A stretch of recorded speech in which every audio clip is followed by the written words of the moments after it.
पूछना चाहेंगे कि ये ब्रीदिंग लिखा हुआ संवातन क्या होता है, श्वसन क्या होता है। आपको लग रहा होगा कि सांस लेने और सांस छोड़ने की प्रक्रिया को श्वसन कहा जाता है, लेकिन नहीं, सांस लेने और सांस छोड़ने की प्रक्रिया को संवातन कहा जाता है, ब्रीदिंग कहा जाता है। श्वसन तो वो होता ही नहीं है कि नहीं। तो यहाँ जैसे सांस लिया गया, अब ये पूरे बॉडी में परिवहन होकर जाता है। जैसे हीमोग्लोबिन जो होता है, हीमोग्लोबिन वगैरह हमारे रक्त में पाए जाते हैं, नहीं तो जो ऑक्सीजन का वाहक होता है, ऑक्सीजन को एक स्थान से दूसरे स्थान तक इसमें क्या होता है, ले जाया जाता है। लेकिन इनमें अलग अलग अंगों से ही श्वसन फेफड़ा मिलकर श्वसन अंग कहलाते हैं। नहीं तो देखो, जैसे नोज है, जैसे ये कोई मनुष्य है, नहीं ये कोई मनुष्य है, ठीक है। तो नाक का छिद्र के बारे में बात कर रहा है। स्वर यंत्र जिसको लैरिंग्स कहा जाता है, जो यहाँ पर होता है, ये यहाँ पर, ठीक है, लैरिंग्स और श्वास नलिका, ठीक है, तथा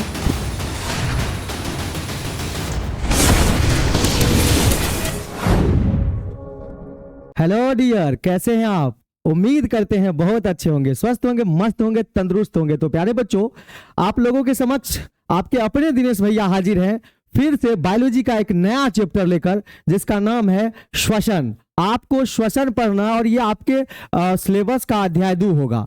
और इसमें जानेंगे कि पादपों में श्वसन कैसे होता है, नहीं, और मनुष्यों में श्वसन कैसे होता है, श्वसन क्या होता है, संवातन क्या होता है, इन सभी बातों पर पूरी डिटेल से चर्चा होगी। तो प्यारे बच्चों, वीडियो में बने रहिएगा। और आज ही ये चैप्टर को स्टार्ट किए हैं और आज ही इसी वीडियो में खत्म करके आपके पास बेहतरीन कंटेंट के साथ में आपको दे दिया जाएगा। तो प्यारे बच्चों, जम के आप लोग वीडियो को देखिए, अपने दोस्तों में शेयर कीजिए, और जल्द ही आप लोगों के बीच हम सभी शिक्षक लाइव क्लास लेने के लिए जुड़ रहे हैं। तो आप इस चैनल पर बने रहेंगे और लाइव का भी मजा लेंगे, नहीं तो ये क्लास 10th का श्वसन आज चलने वाला है। और श्वसन में देखेंगे प्यारे बच्चों कि हमको किस प्रकार से एक व्यक्ति में श्वसन होता है, किस प्रकार से छोटे छोटे जीव श्वसन करते हैं, किस प्रकार से पादप श्वसन करते हैं, नहीं, इन सभी चीजों के बारे में हम लोग इस अध्याय के अंदर पढ़ने वाले हैं। नहीं तो चलिए प्यारे बच्चों, स्टार्ट करते हैं हम अपने सेशन को, और यहां देख लेते हैं कि क्या है।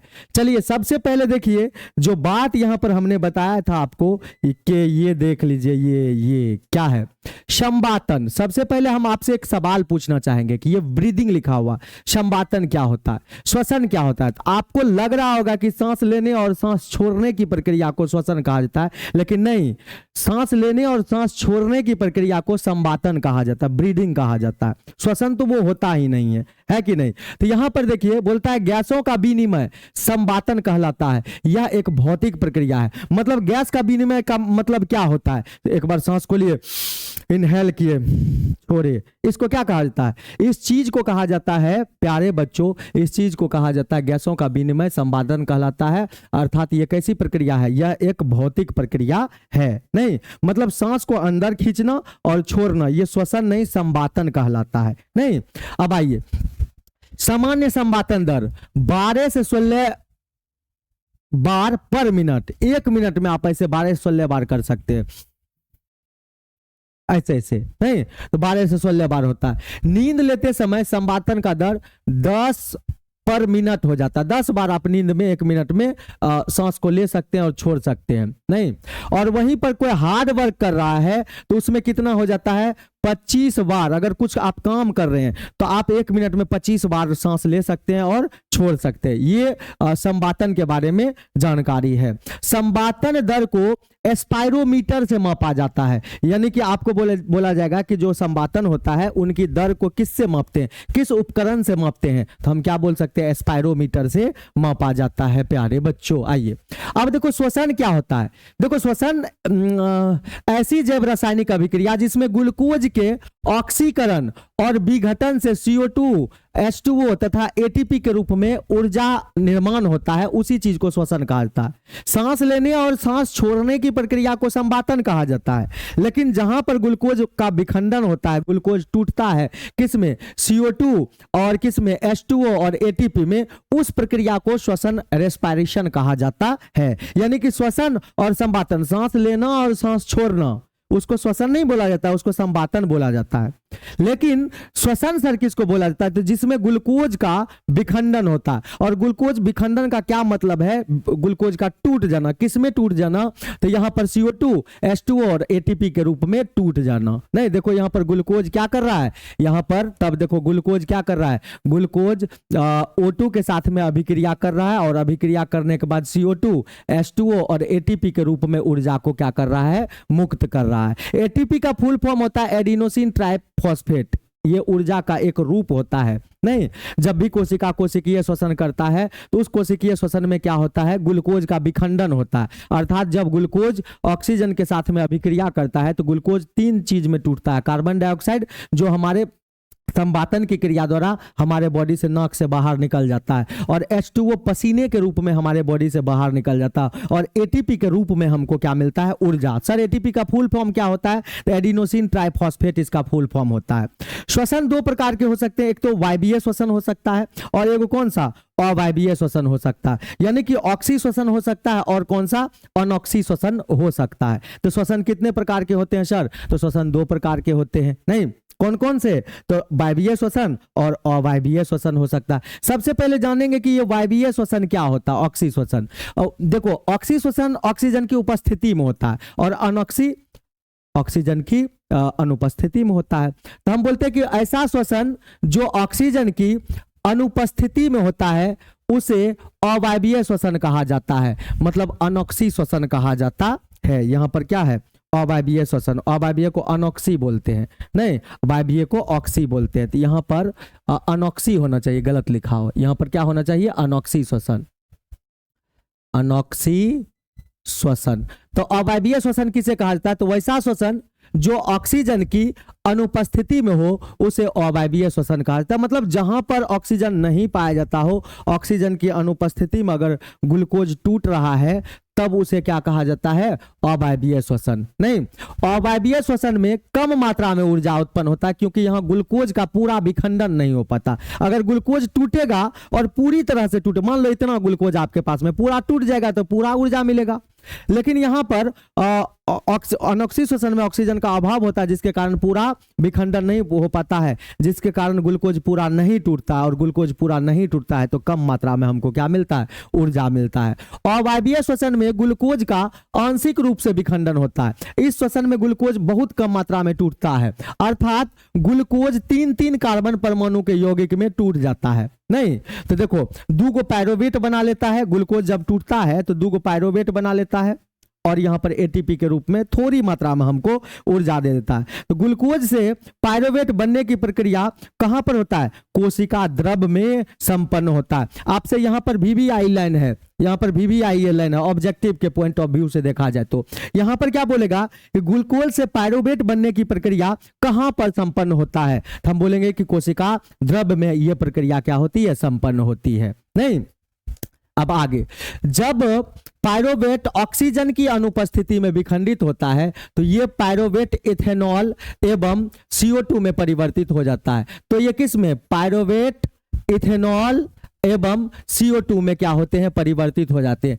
इस क्रिया को फर्मेंटेशन यानी किण्वन कहा जाता है। नहीं, तो जब पायरुवेट ऑक्सीजन की अनुपस्थिति में विखंडित होता, सबसे पहले देखो ग्लूकोज कोशिका द्रव में पायरुवेट में बदलेगा, ठीक, और ये जब पायरुवेट ऑक्सीजन की अनुपस्थिति में टूटता है, जब पायरुवेट ऑक्सीजन की अनुपस्थिति में टूटता है तो ये किस में बदल जाता है, पायरुवेट में बदल जाता है, इथेनॉल में बदल जाता है और CO2 में परिवर्तित हो जाता है।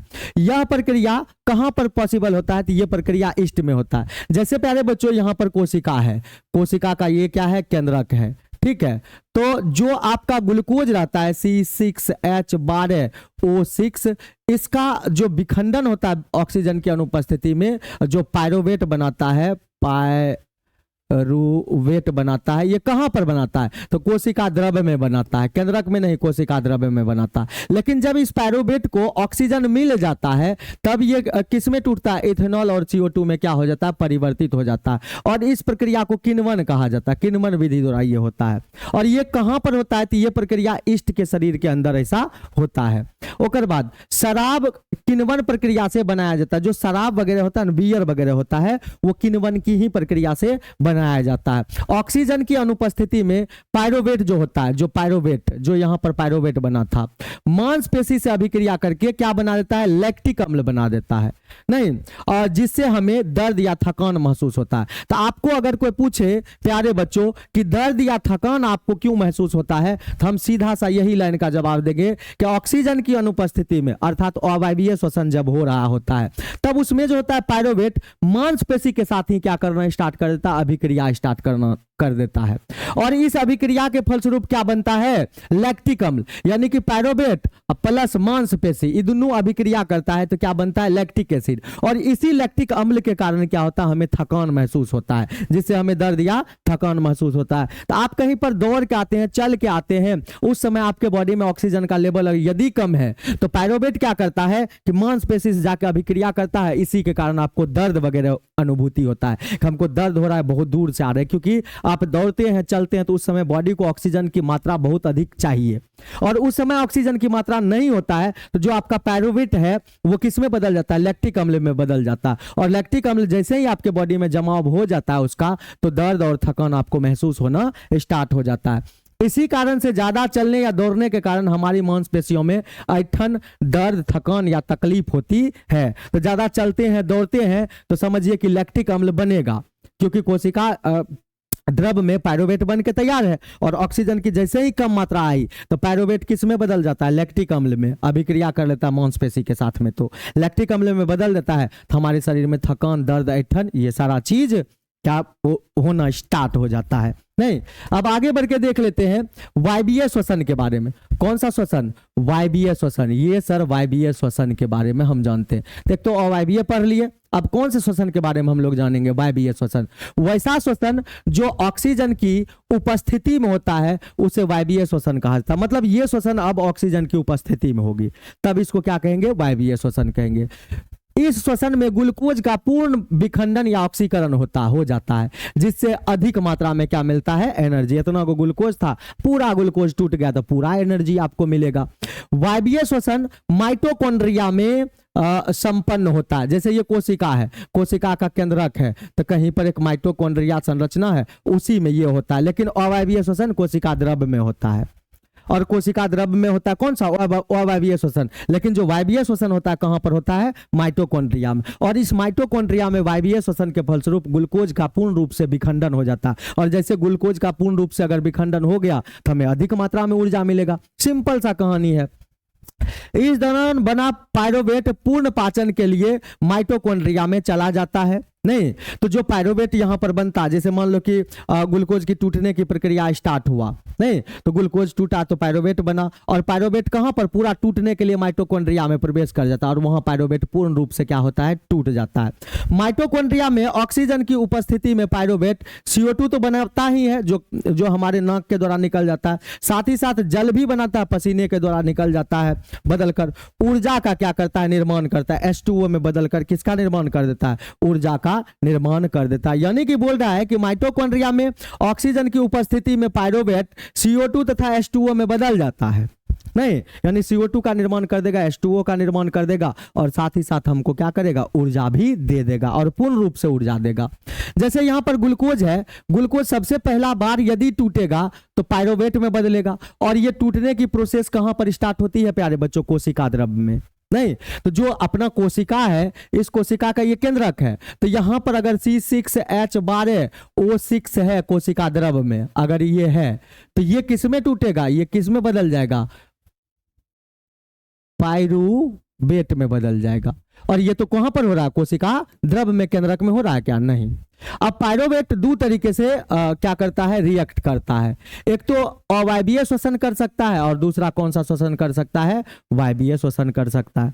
वायवीय श्वसन जो होता है ऑक्सीजन की उपस्थिति में होता है। देखो वायवीय श्वसन किसकी उपस्थिति में हो रहा है, ऑक्सीजन की उपस्थिति में हो रहा है। लेकिन अवायवीय श्वसन जो हो रहा है ऑक्सीजन की अनुपस्थिति में हो रहा है। और अवायवीय श्वसन होता है किस में, ईस्ट में, और ईस्ट में अवायवीय श्वसन होने के फलस्वरूप क्या बनता है, एथेनॉल का निर्माण होता है। लेकिन अवायवीय श्वसन जब मांसपेशी में होता है तब मांसपेशी किसका निर्माण कर देता है, लैक्टिक अम्ल का। यानी कि जो पायरोवेट है वो मांसपेशी के साथ में अभिक्रिया करेगा तो क्या बना देगा, लैक्टिक अम्ल। और लैक्टिक अम्ल के फलस्वरूप यहाँ पर दर्द, ऐंठन, थकान आपका होना स्टार्ट हो जाएगा।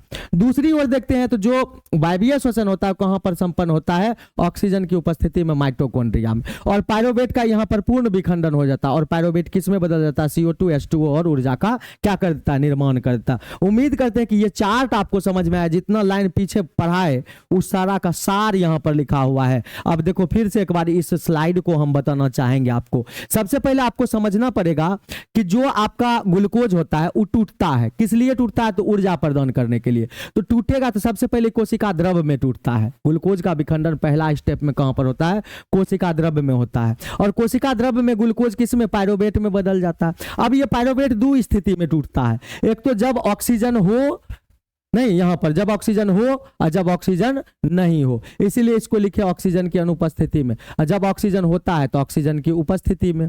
ऑक्सीजन की अनुपस्थिति में ये पायरोवेट क्या करता है, ईस्ट क्या करता है, अगर अवायवीय श्वसन करता है तो ईस्ट क्या करता है, एथेनॉल में बदल देता है। यानी कि पायरोवेट जब टूटता है किसी ईस्ट के शरीर में तो ईस्ट किसका निर्माण करता है, एथेनॉल का निर्माण करता है। और लेकिन ये पायरोवेट मांसपेशी के साथ में अभिक्रिया कर लेता है तो ये लैक्टिक अम्ल का निर्माण करता है जो हमारे शरीर में दर्द, ऐंठन का अनुभूति करवाता है। लेकिन जो वायवीय श्वसन होता है वो कहां पर होता है, माइटोकॉन्ड्रिया में। और माइटोकॉन्ड्रिया में क्या होता है, पायरोवेट का पूर्ण विखंडन हो जाता है और हमको ऊर्जा मिलता है, साथ ही साथ CO2 और जल भी पाया जाता है। तो जो वहां पर वायवीय और अवायवीय पीछे बताएं वो सारा चीज यहां पर लिखा हुआ है एक डायग्राम के थ्रू। आइए प्यारे बच्चों, अब वायवीय श्वसन तथा अवायवीय श्वसन में क्या होता है अंतर। जो अवायवीय होता है उसको देख, यह श्वसन का पहला चरण होता है, यह श्वसन का कौन सा, दूसरा। यानी कि सबसे पहले क्या होगा, पहला चरण में क्या होता है कि ग्लूकोज पायरोवेट में बदलता है, कोशिका द्रव में। अवायवीय श्वसन पहला चरण होता है और ये कौन सा, दूसरा चरण होता है जो माइटोकॉन्ड्रिया में होता है। यह ऑक्सीजन की अनुपस्थिति में होता है लेकिन यह ऑक्सीजन की उपस्थिति में होता है। यहाँ ग्लूकोज का ओभिक विखंडन नहीं, आंशिक विखंडन होता है। कौन सा, आंशिक विखंडन होता है नहीं। और ये जो आपका ग्लूकोज है दो पायरोवेट के अणु और ऑक्सीजन के अणु में, ATP के अणु में टूट जाते हैं। यहाँ पर पूर्ण विखंडन हो जाता है ग्लूकोज का नहीं। और यहाँ पर CO2 प्लस में H2O प्लस में ATP और ऊर्जा के रूप में टूट जाता है। यह कोशिका द्रव में संपन्न होता है लेकिन ये तो आपको पता है कि माइटोकॉन्ड्रिया में, कहाँ पर, माइटोकॉन्ड्रिया में ये क्रिया संपन्न होता है। तो जो आपका वायवीय श्वसन है वो माइटोकॉन्ड्रिया में होता है लेकिन अवायवीय श्वसन कहाँ पर होता है, कोशिका द्रव में होता है। तो ये अंतर वाले क्वेश्चन आप लोगों से पूछा जाता है और आपको इस बात को एकदम याद रखना, ये VVI है, यहाँ से एग्जाम में क्वेश्चन बन सकता है। अब देखिए इसमें कम ऊर्जा प्राप्त होती है लेकिन यह माइटोकॉन्ड्रिया में संपन्न होता है तथा इसका पहला चरण कोशिका द्रव में संपन्न होता है, ठीक है। इसमें अधिक मात्रा में ऊर्जा निकलता, तो ये क्या था, दोनों में अंतर था। अब पादपों में श्वसन कैसे होता है, रेस्पिरेशन इन प्लांट, पादपों में श्वसन कैसे होता है इसके बारे में देखेंगे। तो पौधों में श्वसन को देखते हैं तो गैसों का आदान प्रदान पादप की सतह द्वारा विशरण क्रिया द्वारा होता है। पौधे का प्रत्येक भाग अर्थात जड़, तना, पत्ती में अलग अलग श्वसन पाया जाता है। यानी खाली पौधा का पत्ती ही नहीं श्वसन करता है, जड़ के द्वारा भी श्वसन हो सकता है, तना के द्वारा भी श्वसन हो सकता है और पत्तियों के द्वारा भी क्या हो सकता है, श्वसन की क्रिया हो सकता है। अब यहाँ पर देखो पादपों में श्वसन करने के लिए उनकी पत्तियों में क्या छिद्र या रंध्र पाया जाता है नहीं। पादप में 3 प्रकार के श्वसन हो सकते हैं, पत्तियों के द्वारा श्वसन हो सकता है, तना के द्वारा श्वसन हो सकता है, जड़ के द्वारा श्वसन हो सकता है। जैसे अगर बात करें पत्तियों के द्वारा श्वसन का तो ये पत्तियां हैं, इसके पिछला सतह पर एस्टोमाटा यानी कि छोटे छोटे रंध्र पाए जाते हैं जो इस प्रकार से आपको देखने को मिल सकता है, ऐसे करके रंध्र पाए जाते हैं नहीं, ये रंध्र पाए जाते हैं, इन्हीं रंध्रों के द्वारा होता है। अब देखो प्रकाश संश्लेषण थोड़ा सा समझ लो, जो आपका CO2 है वो H2O के साथ में अभिक्रिया करता है प्रकाश की उपस्थिति में, तो ग्लूकोज बनाता है, जल बनाता है और ऑक्सीजन बनाता है, ये 3 चीज बनाता है। पादप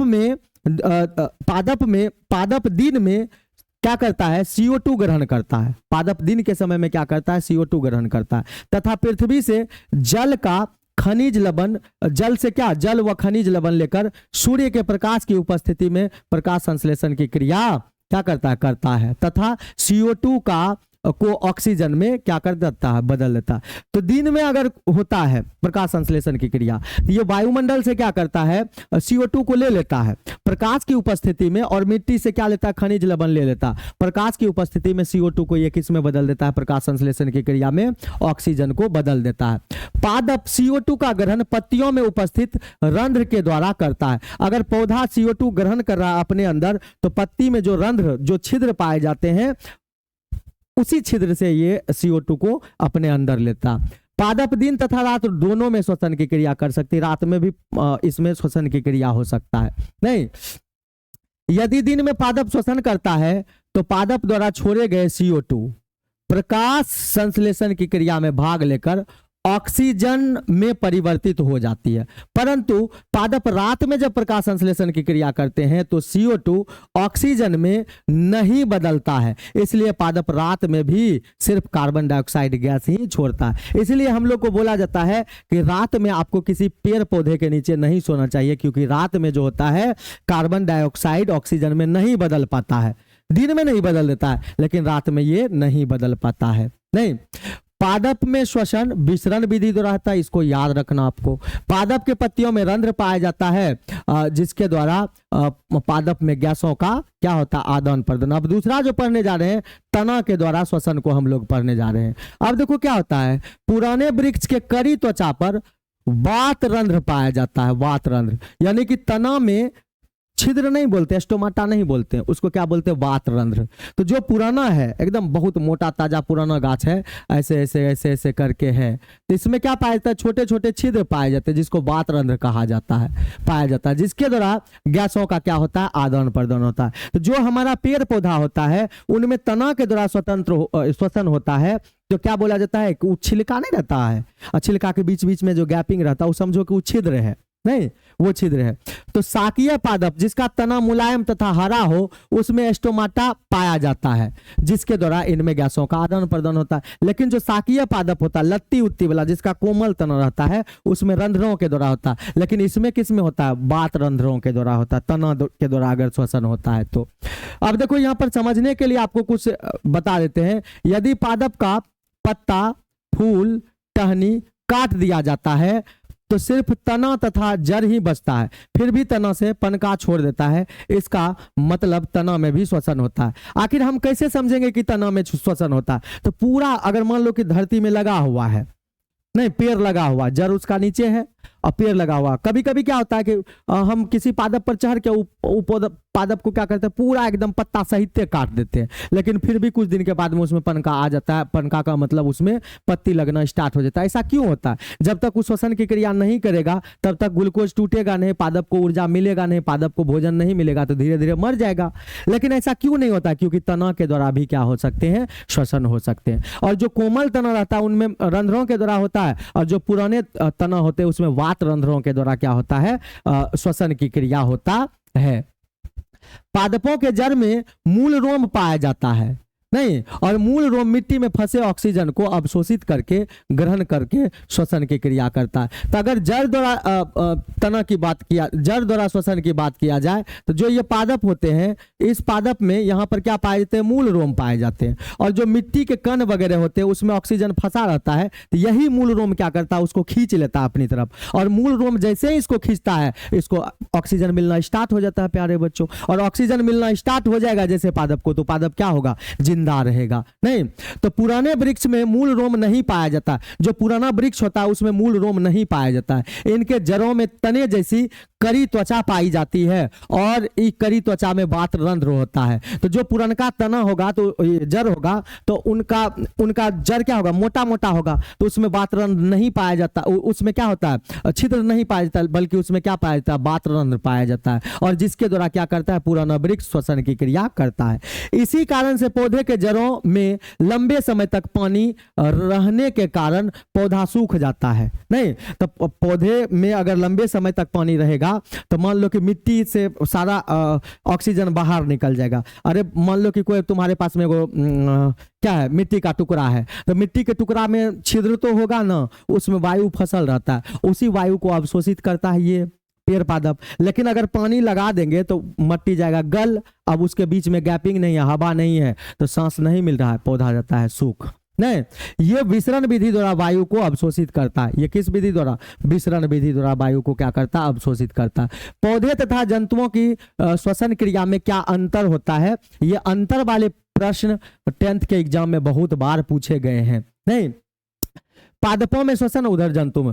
पौधे का प्रत्येक भाग, जड़ तना पत्ती में अलग अलग श्वसन होता है, लेकिन इसमें देखो, इनमें श्वसन गैस का परिवहन होता है। इसमें जो होता है जंतुओं में श्वसन गैस, जैसे सांस लिए गया, अब ये पूरे बॉडी में परिवहन होके जाता है। जैसे हीमोग्लोबिन जो होता है, हीमोग्लोबिन वगैरह हमारे रक्त में पाए जाते हैं। नहीं, तो जो ऑक्सीजन का वाहक होता है, ऑक्सीजन को एक स्थान से दूसरे स्थान तक इसमें क्या होता है? ले जाया जाता है, लेकिन इनमें अलग अलग अंगों से ही श्वसन हो जाता है। नहीं, इनमें श्वसन की क्रिया धीमी होती है, लेकिन इनमें श्वसन की क्रिया तेज गति से होता है। ये दो अंतर है। अब देखो, जंतुओं में श्वसन की बात करते हैं। नहीं, जंतुओं में श्वसन, तो देखो, अब जंतु दो प्रकार के हो सकते हैं। एक तो एक कोशिकीय हो सकता है, एक तो बहुकोशिकीय हो सकता है। जो एक कोशिकीय होता है, जैसे अमीबा, पैरामीशियम, नहीं, अमीबा, पैरामीशियम श्वसन कोशिका झिल्ली से विसरण द्वारा। अब देखो, जैसे हम बोलते हैं कि एक कोशिकीय जीव है, तो एक कोशिकीय जीव है प्यारे बच्चों, तो एक कोशिकीय जीव में कौन आएंगे? अमीबा, पैरामीशियम इतिसी इसमें आ सकते हैं। ये जो श्वसन करता है ना प्यारे बच्चों, कोशिका झिल्ली से विसरण विधि द्वारा कौन करता? अमीबा, पैरामीशियम ये श्वसन करता है। लेकिन श्वसन कैसे करता है? ये श्वसन तो कोशिका झिल्ली से, कोशिका झिल्ली के द्वारा ये श्वसन करता है। और जो बहुकोशिकीय जीव होता है, ये सरल बहुकोशिकीय जीव होता है, और यहाँ पर जटिल बहुकोशिकीय जीव होता है। तो जो सरल बहुकोशिकीय जीव होता है, वो श्वसन विसरण द्वारा संपन्न होता है। जो सरल बहुकोशिकीय जीव होता है, जैसे हाइड्रा, नहीं, शरीर की सतह से श्वसन कर सकता है। और जो जटिल बहुकोशिकीय, उसमें तो हम लोग आ जाते हैं। नहीं, आइए यहां पर जटिल बहुकोशिकीय जीव की अगर बात किया जाए, तो जटिल बहुकोशिकीय जीव तीन तरीका से श्वसन कर सकता है। एगो ट्रैकिया के द्वारा श्वसन कर सकता है, नहीं, एगो गिल्स के द्वारा श्वसन कर सकता है, एगो फेफड़ा के द्वारा श्वसन कर सकता है। तो जो ट्रैकिया होता है, ट्रैकिया के द्वारा कीड़ा मकोड़ा श्वसन करता है। तो आपको पूछा जाएगा एग्जाम में यहां से ऑब्जेक्टिव प्रश्न कि कीड़ा मकोड़ा किसके द्वारा सांस लेता है? गिल्स, फेफड़ा, ट्रैकिया, इनमें से कोई नहीं। तो हम बोलेंगे कीड़ा मकोड़ा किसके द्वारा लेता है? ट्रैकिया के द्वारा। टिड्डा, तिलचट्टा, ये किसके द्वारा श्वसन की क्रिया कर सकता है? ये ट्रैकिया के द्वारा कर सकता है। बोलेगा ये सांस नली, ट्रैकिया, यहां पर ये क्या लिख दिया? ये कुछ नहीं है, इसको हटाओ यहां पर। अब मछली, कुछ अन्य जलीय जीव, नहीं, ये किसके द्वारा श्वसन करता है? गिल्स के द्वारा श्वसन करता है। और यहाँ पर जो उच्च श्रेणी के जीव होते हैं, जिन जीवों में क्या पाया जाता है? फेफड़ा पाया जाता है, वो फेफड़े के द्वारा श्वसन करता है। नहीं, तो जो जटिल बहुकोशिकीय, तो हम यहाँ पर क्या बोले प्यारे बच्चों? यहाँ पर बोले कि जंतुओं में श्वसन देखते हैं, तो जंतु दो प्रकार के होते हैं। एगो एकल कोशिकीय जीव जैसे अमीबा, पैरामीशियम, ये लोग जो कोशिका झिल्ली से विसरण विधि द्वारा श्वसन करता है। और जो बहुकोशिकीय जीव होता है, तो इसमें एक होता है सरल बहुकोशिकीय जीव, एक होता है जटिल बहुकोशिकीय जीव। सरल बहुकोशिकीय जीव होता है हाइड्रा, और श्वसन की क्रिया कैसे करता है? शरीर की सतह से करता है। लेकिन जटिल बहुकोशिकीय जीव जो होते हैं, तीन तरीके से श्वसन की क्रिया करता है। ट्रैकिया से, कीड़ा मकोड़ा ट्रैकिया से करता है। टिड्डा, तिलचट्टा, ये किससे करता है? ट्रैकिया से करता है। और गिल्स, गिल्स किससे करता है प्यारे बच्चों? ये गिल्स के द्वारा श्वसन किसके द्वारा होता है? तो मछलियों के द्वारा होता है। कुछ जलीय जीव में भी गिल्स के द्वारा श्वसन होता है। और फेफड़ा, जो उच्च श्रेणी के जीव में जिसमें फेफड़ा पाया जाता है, उनके द्वारा ये क्या करता है? श्वसन कर सकता है। नहीं, अब आगे बढ़िए। एकल कोशिकीय जीव में श्वसन गैसों का आदान प्रदान विसरण विधि द्वारा ही हो जाता है, जो एक कोशिकीय जीव होते हैं। नहीं, अब सरल बहुकोशिकीय जीवों में भी श्वसन की क्रिया अर्थात गैसों का आदान प्रदान विसरण माध्यम से ही हो जाता है सरल में। लेकिन जटिल बहुकोशिकीय जीवों में श्वसन गैसों का आदान प्रदान के लिए कुछ विशिष्ट श्वसन अंग पाए जाते हैं, जो निम्न है। कौन कौन से चीज है? ये श्वसन अंग तीन प्रकार के होते हैं, जैसे श्वास नली या ट्रैकिया, गिल्स या फेफड़ा। ये जटिल बहुकोशिकीय जीव जो होते हैं, उनके लिए बात की जा रही है। श्वास नली या ट्रैकिया, ट्रैकिया शरीर के भीतर दियत, शाखित एवं हवा भरी नलिकाएं होती है। शाखित, हट, ट्रैकिया शरीर के भीतर ये कुछ नहीं है। शरीर के भीतर शाखित एवं हवा भरी नलिकाएं होती है, जो शरीर के अंदर उत्तकों से जुड़ा होता है। बोलता है कि ट्रेकिया शरीर के भीतर पाया जाता है, जो शाखित एवं हवा भरी नलिकाएं होती है। और ये हवा भरी नलिकाएं होती है जो हमारे शरीर के अंदर उत्तकों से जुड़ा होता है। जो हमारा उत्तक हो, जैसे हमारा बॉडी बना होता है सेल के बाद टिश्यू, नहीं टिश्यू का उत्तक होता है, उत्तक के बाद बनता है ऑर्गन के बाद बनता है ऑर्गन सिस्टम और इसके बाद बनता है बॉडी। तो जो आपका ट्रेकिया या श्वास नली से क्या होता है, इसके द्वारा श्वसन कैसे होता है, तो हम बोलते हैं कि ट्रेकिया होता क्या, तो ये शरीर के भीतर शाखित एवं हवा भरी नलिकाएं होती है। तो जो हमारा बॉडी है, नहीं तो हमारे बॉडी में क्या होता है कि ये एकदम शाखित रहता है, ऐसे करके सभी उत्तकों से ये क्या होते हैं, जुड़े हुए होते हैं। मान लो कि ये मेरा क्या है, पैर है, तो ये सभी से शाखित रूप से ये क्या होते हैं, सब उत्तकों से जुड़ा होता है। तथा दूसरा सिरा जीव शरीर की सतह पर उपस्थित होता है। जो दूसरा रहता है वो शरीर के सतह पर उपस्थित रहता है, नहीं उपस्थित श्वास रंध्र छिद्रों में क्या होता है, खुलता है। जैसे कि टिड्डा और ये तिलचट्टा, इसका क्या हो सकता है, एग्जाम्पल हो सकता है। टिड्डा तथा तिलचट्टा में श्वसन गैसों का आदान प्रदान रक्त या रुधिर के माध्यम से नहीं होता है। जो टिड्डा और तिलचट्टा होता है उसमें गैसों का आदान प्रदान रक्त के द्वारा नहीं होता, क्योंकि इनके रक्त के अंदर हीमोग्लोबिन नहीं पाया जाता। और आपको पता है कि ऑक्सीजन को ढोने वाला कौन होता है, हीमोग्लोबिन होता है, जो ऑक्सीजन का परिवहन करता है। नहीं तो जो आपका ये जो होता है टिड्डा वगैरह होता है और तिलचट्टा होता है, इनमें रक्त के द्वारा गैसों का आदान प्रदान नहीं होता, क्योंकि सांस लेने के बाद इसके रक्त में तो हीमोग्लोबिन पाया नहीं जाता। तो सांस लेगा तो रक्त सांस को यानी कि ऑक्सीजन को हीमोग्लोबिन एक जगह से दूसरी जगह तक ले जाएगा, जैसे हम लोग के बॉडी में होता है। लेकिन इनके बॉडी में हीमोग्लोबिन पाया ही नहीं जाता है, इसीलिए इसमें रक्त के द्वारा नहीं होता। अब गिल्स के द्वारा हम लोग पढ़ते हैं। गिल्स एक विशेष प्रकार के श्वसन अंग है जो जल में घुलित ऑक्सीजन का उपयोग कर श्वसन की क्रिया में भाग ले पाता है। यह शरीर का अंग होता है। श्वसन के लिए गिल्स का होना मछलियों का एक लक्षण है, विशेष लक्षण है। अगर मछली है तो उसमें श्वसन करने के लिए, श्वसन की क्रिया को संपन्न करने के लिए क्या पाया जाएगा प्यारे बच्चों, गिल्स पाया जाएगा। गिल्स का प्रत्येक समूह सिर के पार्श्व भाग में आंख के ठीक पीछे रहता है। जैसे ये मछली वगैरह है, मान लो कि ये मछली है, तो इस मछली में जो है गिल्स कहाँ पर पाया जाएगा, यहाँ पर लाल लाल कलर का नहीं होता है, ऐसे करके यहाँ पर पाया जाता है गिल्स, नहीं। और यहाँ पर गिल्स एक चपटी थैली में स्थित होती है जिन्हें गिल कोष्ठ कहा जाता है। गिल्स जहां पर पाया जाता है ना उसको गिल कोष्ठ कहा जाता है।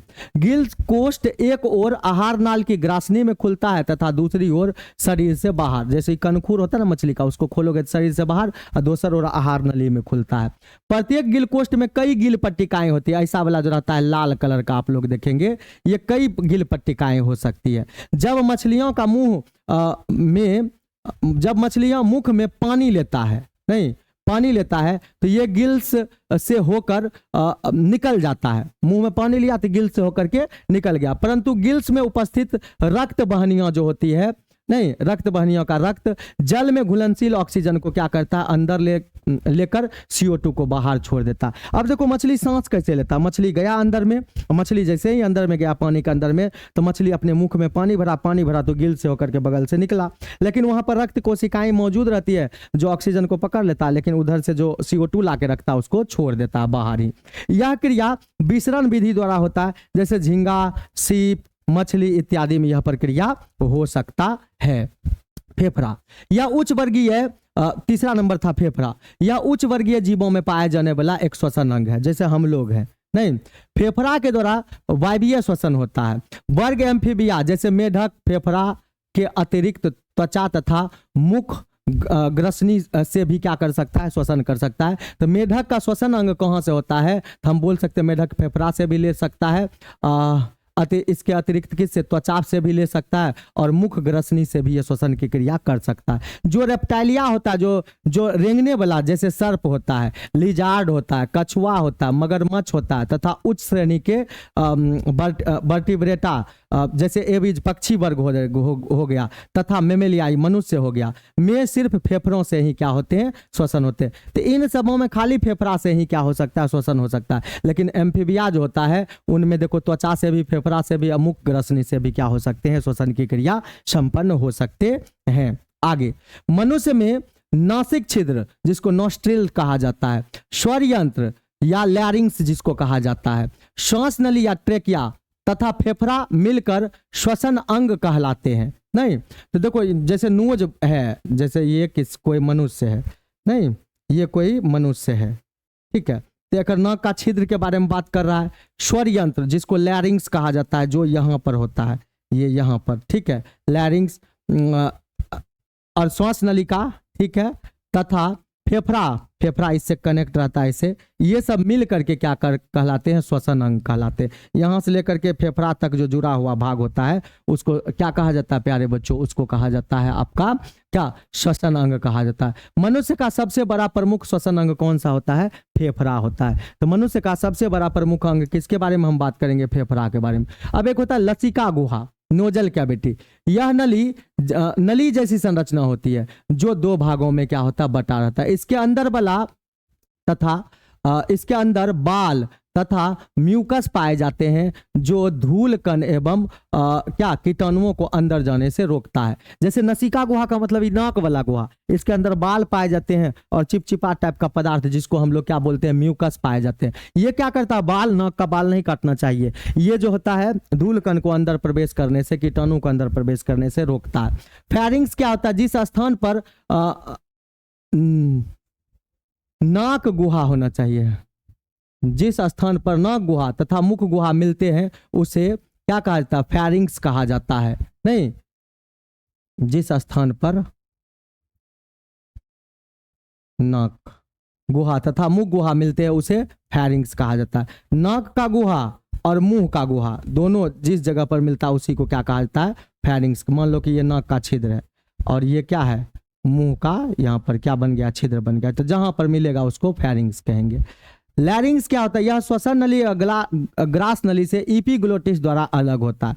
जैसे यहाँ से ऐसे करके आया एक नलिका यहाँ से ऐसे करके आया तो एगो अमाशय में जाके खुल गया, एगो फेफड़ा का निर्माण कर दिया इधर, एगो इधर फेफड़ा का, और ये किससे जुड़ गया जाके, अमाशय में, नहीं अमाशय में जुड़ गया। तो ये दोनों नलिका है, तो इसको ढकने के लिए एगो संरचना पाया जाता है जिसको इपीग्लोटिस कहा जाता है।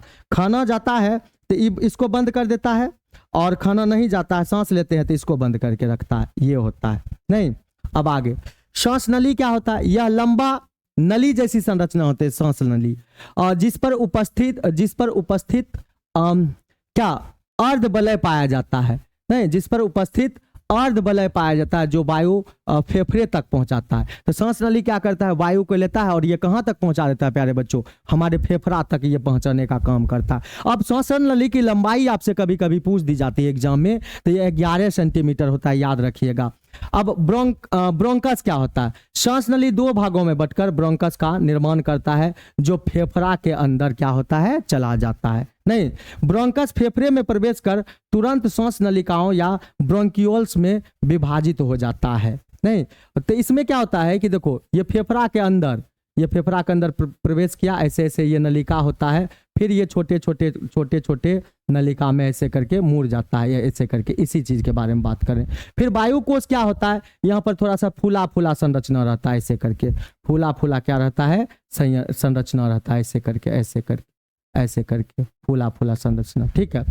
तो यह फेफड़ा के अंदर बैलून जैसा संरचना होता है, यही वायु जो पीला पीला कलर का है इसके बारे में बात कर रहा है। बैलून जैसा संरचना होता है जहां गैसों का विनिमय की क्रिया होती है। प्रत्येक फेफड़ा में इनकी संख्या कितना होता है, 3 × 10⁸ होता है। फेफड़ा क्या होता है, फेफड़ा मनुष्य की वक्ष गुहा में उपस्थित होता है। वक्ष गुहा मतलब यहाँ ई गुहा के बारे में बात कर रहा है। फेफड़ा 2 स्पंजी गुलाबी और यहाँ पर शैलीनुमा रचना होती है, नहीं थैलीनुमा रचना होती है। तो फेफड़ा 2 पाया जाता है।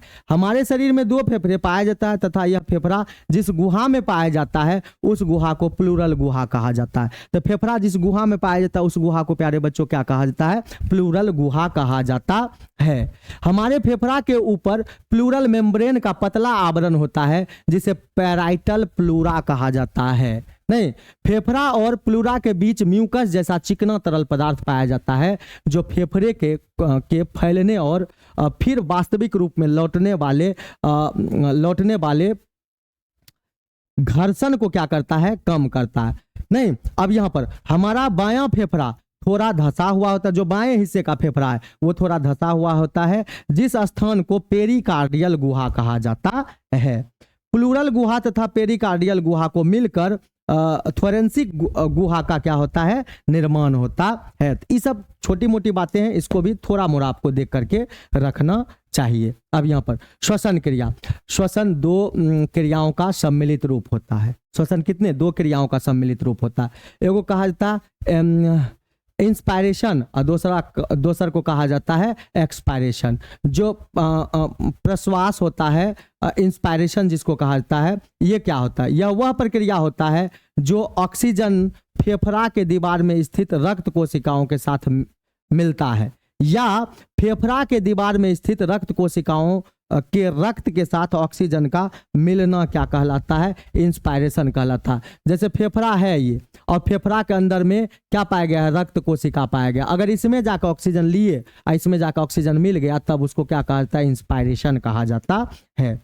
उसके बाद जो इंस्पायरेशन होता है, इसके समय फेफड़ा में 3 तरह की रचनाएं सम्मिलित रूप से कार्य करती है। नहीं, जैसे सीने की 12 जोड़ी पसलियां के बीच स्थित पेशियां जब संकुचित होती है, तब पसलियां बाहर की ओर खिसक जाती है, जिससे वक्ष गुहा फैल जाता है। नहीं, फैल गया कि नहीं, फैल गया।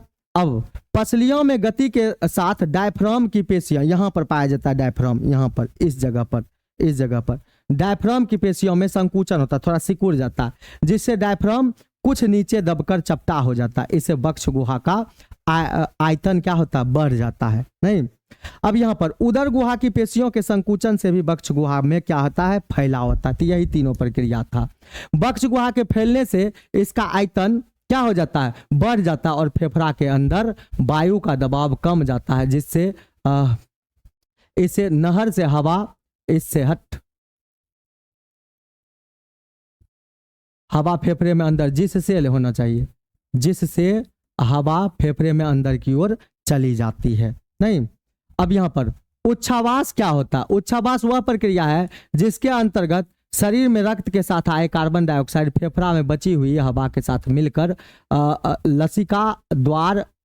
लसिका द्वारा बाहर निकल जाता है। नहीं, मिलकर नसिका द्वारा क्या होता है, बाहर, नाक के द्वारा क्या होता है, बाहर निकल जाता है। इस प्रक्रिया में पसलियों के बीच पेशियां तथा डायफ्राम की पेशियां ढीली हो जाती है। एक्स्ट्रा बातें हैं, ये सब ढीली हो जाता है, जिससे पसलियों में पसली पीछे की ओर खिसक जाती है तथा डायफ्राम गुंबद के आकार का हो जाता है। अब डायफ्राम गुंबद हो जाएगा तो फेफड़ा पर दबाव पड़ेगा तो निकल जाएगा। इस अवस्था में वक्ष गुहा तथा फेफड़े पर दबाव बढ़ जाता है। नहीं, जो वक्ष गुहा होता है और फेफड़ा, इस पर क्या होता है, दबाव बढ़ जाता है, जिसके कारण CO2 ट्रेकिया में चला जाता है, और बाद में क्या हो जाता है, लसिका छिद्र द्वारा बाहर निकल जाता है। लसिका नहीं यार, नसिका छिद्र द्वारा क्या होता है, बाहर निकल जाता है। नहीं, अब आगे यहाँ पर सांस अंदर लेने की क्रिया के द्वारा सबसे पहले वायु नसिका गुहा तथा सांस नली में प्रवेश कर फेफड़े में वायु कोष्ठिका में पहुंचता है। जैसे हम सांस लेते हैं तो नसिका गुहा में प्रवेश कर फेफड़ा के वायु कुपिका में, जैसे ये नाक है, थोड़ा सा एगो चीज बता देते हैं, ये नाक है, मान लो ये ऐसे करके, तो नसिका गुहा ये हो गया, इसमें प्रवेश करके सबसे पहले ये मान लो कि ये फेफड़ा है, इधर ये फेफड़ा में क्या होगा, प्रवेश करेगा, और फेफड़ा में क्या पाए जाते हैं, वायु कुपिका पाए जाते हैं। क्या पाए जाते हैं, वायु कुपिका, तो वो आती है, इसी वायु कुपिका में ऑक्सीजन चली आती है। नहीं, प्रवेश कर वायु कुपिका में पहुंचती है। वायु जो आपकी कुपिका या वायु कोष्ठिका जो होती है कि चारों ओर रक्त कोशिकाओं का घना जाल पाया जाता है। मतलब वायु कोशिका जो था, यहाँ पर देखो, यहाँ पर एकरा में रक्त कोशिका का घना क्या पाया जाता है, जाल पाया जाता है। ठीक है, घना जाल पाया जाता है। रक्त में हीमोग्लोबिन पाया जाता है। यह वायुमंडल से आए हुए ऑक्सीजन के साथ मिलकर ऑक्सी हीमोग्लोबिन का निर्माण कर देता है, जिससे हमारा रक्त शुद्ध हो जाता है। तो रक्त का शुद्धिकरण कहाँ पर होगा, फेफड़ा में होगा, और यही कारण है कि हमारे पूरे शरीर में परिसंचरित हो जाता है। यही रक्त है, यही जो ऑक्सीजन मिला हुआ रक्त हमारे पूरे शरीर में संचरित हो जाता है।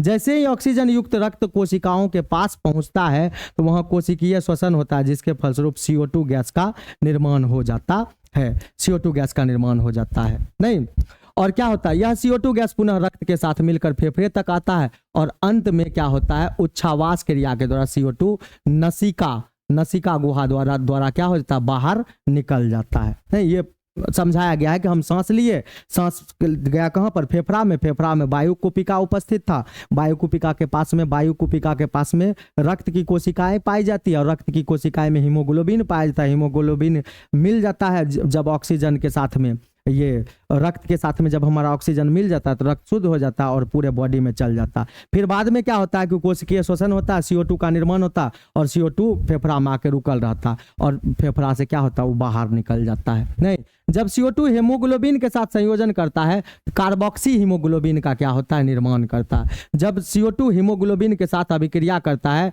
तो अनॉक्सी हीमोग्लोबिन का निर्माण करता है, ऑक्सी हीमोग्लोबिन का। CO2 युक्त रक्त सीरिय रक्त कहा जाता है। जो CO2 रक्त होता है उसको सीरिय रक्त यानी कि अशुद्ध रक्त कहा जाता है। ऑक्सीजन रक्त कोशिका में फेफड़े के अंदर विसरण विधि द्वारा क्या करता है, प्रवेश करता है और CO2 भी विसरण विधि द्वारा ही कोशिका से क्या करते हैं, मिलते हैं। तो प्यारे बच्चों, ये चैप्टर की समाप्ति है और उम्मीद करते हैं कि आपको समझ में आया होगा ये वीडियो।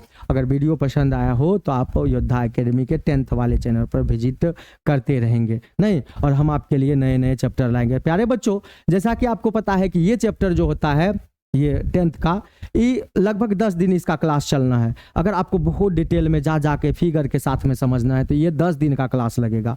अगर फिगर बना के इसको समझाना स्टार्ट कर देंगे तो ये 10 दिन का क्लास लगेगा, लेकिन हम आपको एक ही घंटा में, विदिन 1 घंटा में दे रहे हैं। तो इसका मतलब ये नहीं है कि इतना जल्दी ये खत्म होने वाला चीज़ है। तो इनके लिए आपको इस चैनल से बने रहेंगे और जब 1-1 घंटे की क्लास, 45 मिनट की क्लास लाया जाएगा आप लोग के लिए, लाइव क्लास लाया जाएगा, तो उसमें आप बेहतरीन तरीके से फिगर बना के चीज़ों को समझेंगे। तो प्यारे बच्चों, मिलेंगे अगले वीडियो में, तब तक के लिए बाय बाय, धन्यवाद। और क्वालिटी बेस्ड एजुकेशन योद्धा एकेडमी आप तक पहुंचाते रहेगी।